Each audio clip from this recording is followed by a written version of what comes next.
Thanks for joining us on this Friday evening with our 8 o'clock digital update. We are live right now on our website as well as our app, Facebook, Twitter, YouTube, Amazon Fire, and Roku.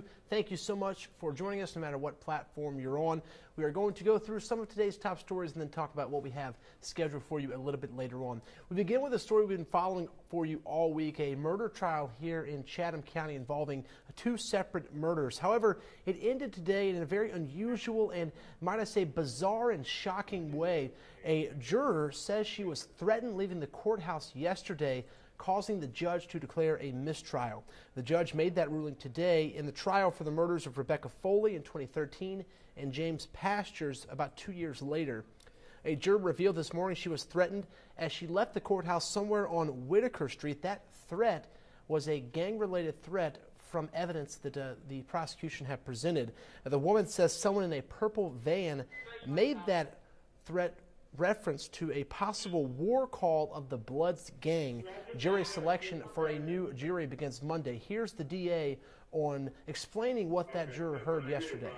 RR gang, RR G's up, twin Glocks, busting black.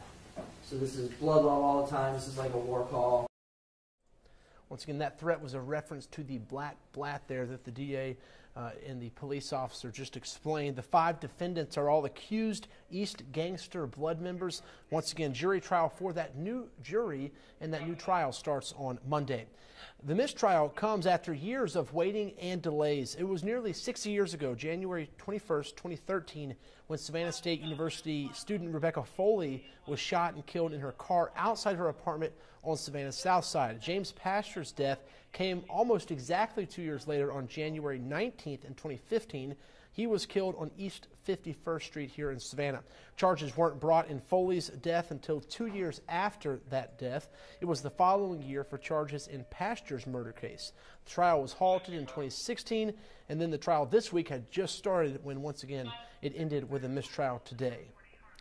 Okay, to some news on the other end of the spectrum here. Georgia-Florida week is upon us, and for fans of Georgia and for Florida, it's a game everybody looks forward to. The big game happening tomorrow, but the fun really starts today, and might even say Thursday for some people. People go all out for this game when it comes to setting up and making sure they're at home for this game in Jacksonville. A lot of preparation goes into it on both sides, from the fans to the city and the security. Organizers are making sure people stay safe.